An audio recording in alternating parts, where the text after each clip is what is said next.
قبروں کے نشان بھی مل جاتے ہیں، کوئی پوچھنے والا نہیں ملتا۔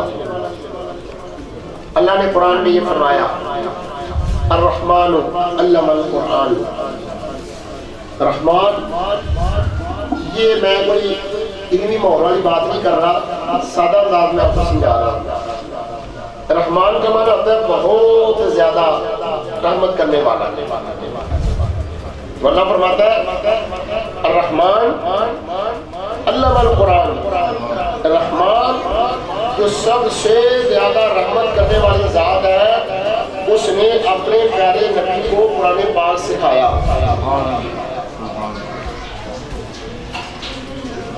اتنا بڑا اعزاز ہے قرآن پاک سیکھنا اور سکھانا کہ اللہ خود کہتا ہے میں نے اپنے نبی کو قرآن سکھایا۔ اور ایک پیاری سی بات،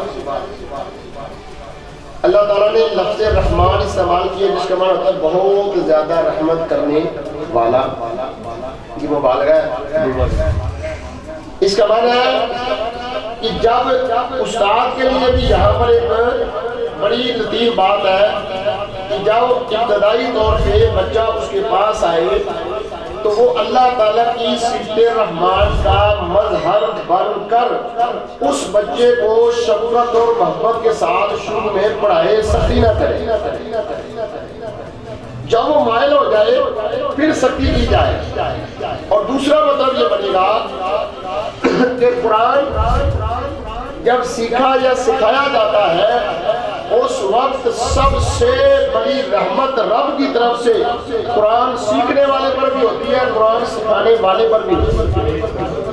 نعرہ تکبیر، نعرہ رسالت، قرآن سکھانے والے پر بھی ہوتی ہے، اور یہ قرآن سکھانا رب کی سنت ہے، قرآن سیکھنا نبی علیہ السلام کی سنت ہے۔ یار اس سے بڑا کائنات میں کوئی اعزاز ہو ہی نہیں سکتا کہ قرآن رب نے سکھایا اپنے نبی کو، سکھانے والا رب، سیکھنے والے نبی۔ آج وہ کام ایک استاذ کرے اور طالب علم کرے تو یقینی بات ہے اللہ ان دونوں پہ اپنا بہت بڑا فضل و کرم کرے گا، اتنا بڑا اعزاز ہے۔ دوسری بات،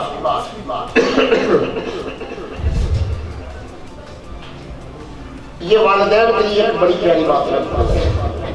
نبی کریم علیہ السلام نے فرمایا الف لام میم، اس کے بارے حدیث پاک میں آتا ہے، آپ فرماتے ہیں کہ الف لام میم ایک لفظ ہے لیکن حرف کتنے ہیں؟ تین۔ اس پر نیکیاں کتنی ملتی ہیں؟ کتنی؟ ماشاءاللہ، مجھے خوشی ہوئی ہے کہ آپ لوگوں نے حدیثیں سنی ہوئی ہیں۔ کتنی نیکیاں ملتی ہیں؟ 30۔ اب یہ جو حفظ کراتے ہیں نا، اس میں ایک آیت کو یاد کرنے کے لیے، حفظ کرنے کے لیے ایک بار نہیں، 2 بار نہیں، سینکڑوں بار پڑھنا پڑتا ہے۔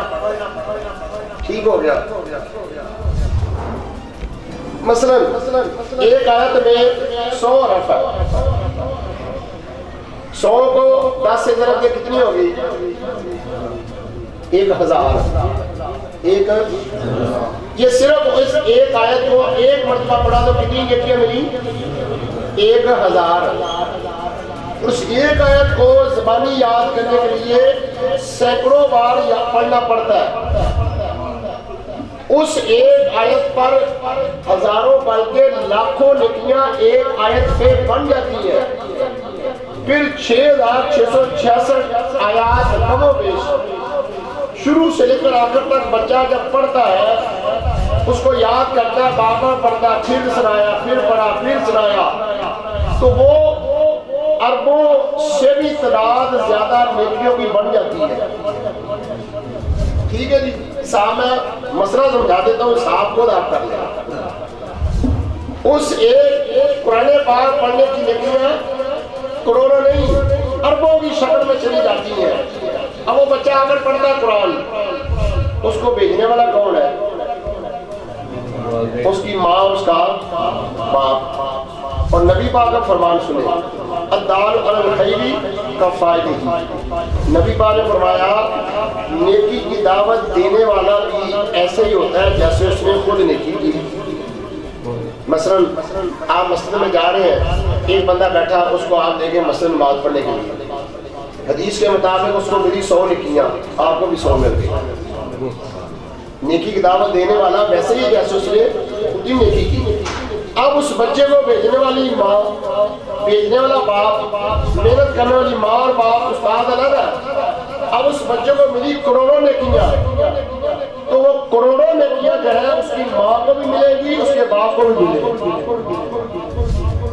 آپ مجھے بتاؤ کتنی فیکٹری کی ملکیت کتنی, آپ فوری ساری صدقہ کر دی جائے وہ نیکیاں پھر بھی اس سے زیادہ ہے.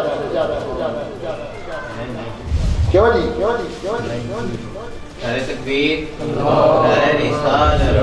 یہ ساری مل صدقہ بھی کر دی جائے تو ایک حافظ قرآن کو حفظ کے دوران بار بار جو قرآن پڑھنا پڑتا ہے اس پر کتنی نیکیاں ملتی ہیں, اس دنیا کی کوئی فیکٹری کی ملکیت ان نیکیوں جتنی نہیں, چاہے وہ فیکٹری صدقہ کر دی جائے. لیکن آپ کے مرنے کے بعد آپ کی فیکٹری, آپ کی پراپرٹی بچوں میں صدقہ کوئی نہیں کرنی. میں آپ کو غلطی بات سناؤں, میں نے ایک دن بیٹھا ہوا تھا, ایک بندے کا فون آیا, مجھے کہتا ہے جی میرا والد فوت ہو گیا ہے, ہم 3 بھائی ہیں, ایک بہن ہے, تو ہماری اتنی والد صاحب کی پراپرٹی ہے, تو بتائیں ہمیں حصہ کی طرح بنتا ہے. تو میں نے کہا آپ کے والد صاحب کب فوت ہوئے ہیں؟ کہتا جی فوت ابھی ہوئے ہیں, وہ کراچی ہیں اور میں ابھی لاہور سے نکلا ہوں, تو میں نے جہاز میں بیٹھ کے جانا, شام کو جنازہ ہے. تو میں نے کہا میں آپ سے مسئلہ پوچھ لوں. یار دیکھو یہ ہے دنیا, ابھی باپ مرا ہے, اس کو غسل بھی نہیں دیا گیا, اور بیٹا کل ہی فون کر کے حساب کروا رہا ہے کہ مجھے کتنا حصہ ملے گا. یہ ہے دنیا. آپ کی جائیداد کسی نے صدقہ کوئی نہیں بھائی کرنی, لیکن یہ بچہ جو حافظ قرآن پیچھے چھوڑ جائیں گے, عالم دین چھوڑ جائیں گے, یہ چلتا پھرتا صدقہ ہے. یہ بچہ نماز پڑھے گا, آپ کو قبر میں ثواب, کیونکہ آپ نے تیار کی ہے. یہ قرآن پڑھے گا, ماں باپ کو قبر میں ثواب. اس سے بہتر سرمایہ مجھے بتائے کائنات میں کیا ہے؟ آج ہماری توجہ نہیں ہے, بالکل اپنے بچوں کی طرف توجہ نہیں. ہم سمجھتا ٹھیک ہے روٹین میں بچے پیدا ہوتے ہیں, پالتے ہیں, شادی کرتے ہیں, چلو اس کے بعد ہم فوت ہو جائیں گے. یہ تو مقصد ہی نہیں ہے بھائی. اگر کھانا پینا پیدا ہونا مر جانا مقصد ہی, تو جانوروں کا مقصد ہے. وہ پیدا ہوتے ہیں, چلتے پھرتے ہیں, کھاتے پیتے ہیں, مر جاتے ہیں, اور جانوروں والا مقصد آج انسانوں نے بنا لیا.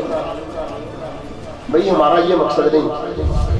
وما خلقت الجن والانس الا لیعبدون. ہم نے جنوں اور انسانوں کو اس لیے پیدا کیا ہے اور رب کی عبادت کریں, اس کی پہچان حاصل کریں. آج ہمارا یہ مقصد نہیں رہا. اب ایک حدیث بیان کر کے اجازت چاہتا ہوں. نبی کریم علیہ الصلوۃ والسلام نے فرمایا جس جگہ قرآن پڑھا جاتا ہے, یہ مسلم شریف میں حدیث ہے, آج یہاں جو قرآن پاک کے لیے شروع کیا جا رہا ہے, علم اللہ کے لیے تو برکت ہے ابھی ہے, ٹھیک ہے, اس جگہ کا مقام و مرتبہ کیا ہے؟ نبی علیہ السلام نے ارشاد فرمایا من تبع قوم فی بیت من بیوت اللہ یتلون کتاب اللہ ویتدارسونه بینهم الا نازلت علیہم الرحمۃ وغشیتهم الرحمۃ وحفتهم الملائکۃ وذکرهم اللہ فی من عنده. نبی علیہ السلام نے فرمایا جس جگہ بیٹھ کر اللہ تعالیٰ کے قرآن کی تلاوت ہوتی ہے. کس کی تلاوت ہوتی ہے؟ اللہ تعالیٰ کے قرآن کی. ہوتا کیا وہاں پر؟ اللہ اکبر. سب سے پہلا کام اس جگہ پر اللہ کی رحمت نازل ہوتی ہے, سکینہ نازلت علیہم السکینہ, تو ان پر سکینہ, سکینہ کا مطلب اطمینان اور سکون. اطمینان اور سکون کا تعلق ہماری ظاہری جسم کے ساتھ نہیں ہے, اس کا تعلق ہمارے اندر کے ساتھ ہے. تو نبی علیہ السلام فرماتے ہیں اگر اندر کا سکون چاہتے ہو, اطمینان چاہتے ہو, تو پھر قرآن پاک پڑھنے پڑھانے والوں کے پاس بیٹھو, ان کی مجلس اختیار کرو, وہاں پر سکینہ نازل ہوتا ہے. یہ اللہ کے نبیوں پہ سکینہ کا نزول ہوا کرتا تھا اور ان کی برکت سے آج قرآن پڑھنے والوں پہ اس کا نزول ہوتا ہے. پھر نمبر 2 غاشیۃ الرحمت. یہ 100 رب کی رحمت جو تھی اس کو ڈانپ لیتی ہے, پردے میں کر لیتی ہے.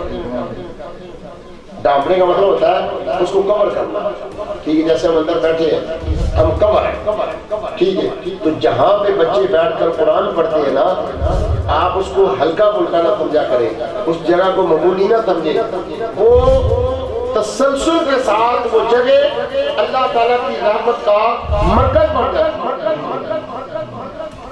اس رحمت کا خزانہ صبح شام دعائیں کرتے ہیں کہ یا اللہ ہمارے اوپر رحمت نازل کر.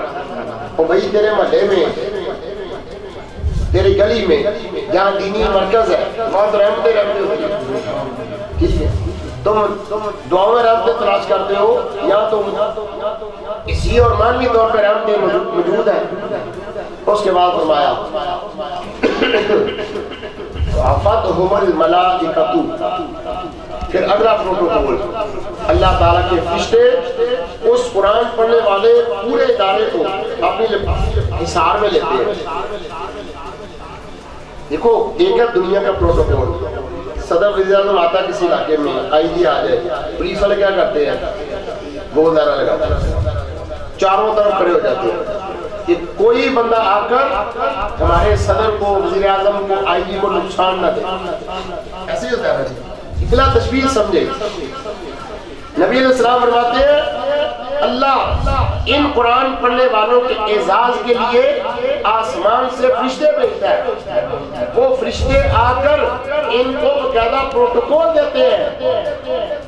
رب کے پاک بار فرشتے ہر اعتبار سے پاک ہے, لیکن وہ آ کر قرآن پڑھنے والوں کو پروٹوکول یہ دیتے ہیں کہ قرآن پڑھنے والوں ہم تمہارے عزت و اعزاز کے لیے تمہارے پاس آئے. اس کا مطلب ہے کہ دنیا اعتبار سے صدر کا, میں جاؤں گا وہاں سڑک میں کھڑا ہوں, میرے پاس پولیس والا ایک بھی نہیں آئے, لیکن ان کا آئی جی آ گئے تو کتنے پولیس والے ہوں گے, سینکڑوں کی تعداد میں. یہ ہے دنیا کا ایک پروٹوکول اعزاز.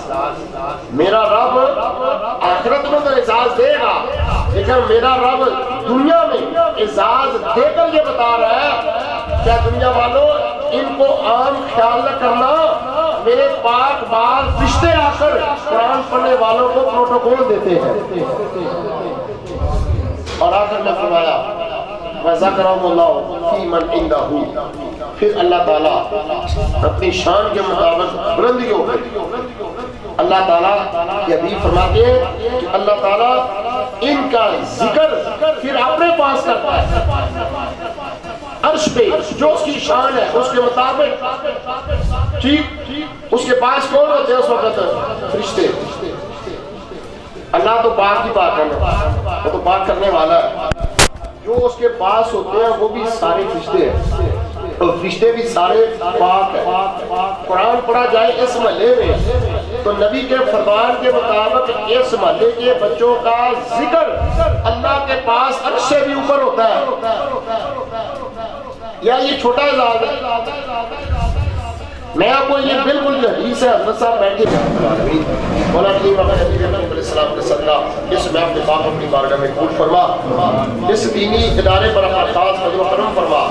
مولا کے مدیر فحشات کے پیش نظر اس کی بنیاد رکھی جا رہی ہے, یا بچے پڑھیں گے, مولا اس مدرسے کے ساتھ جتنے بھی معاونین ہیں ان پر اپنا خاص فضل و کرم فرما. ان کے رزق میں, عزت میں, مقام میں, کاروبار میں برکت عطا فرما. انہیں تمام پریشانیوں سے نجات عطا فرما. جناب اکرام صاحب پر اپنا فضل و کرم فرما. قرآن دین پر استقامت عطا فرما. یہاں پڑھنے والے بچوں کو باعمل حافظ, باعمل عالم دین بننے, اسلام کا صحیح مبلغ بننے کی توفیق عطا فرما. مولا کریم ہمارے والدین کی بخشش فرما, تمام مسلمانوں کی بخشش فرما, ہمارا خاتمہ بالایمان فرما. صلی اللہ تعالی علیہ وسلم.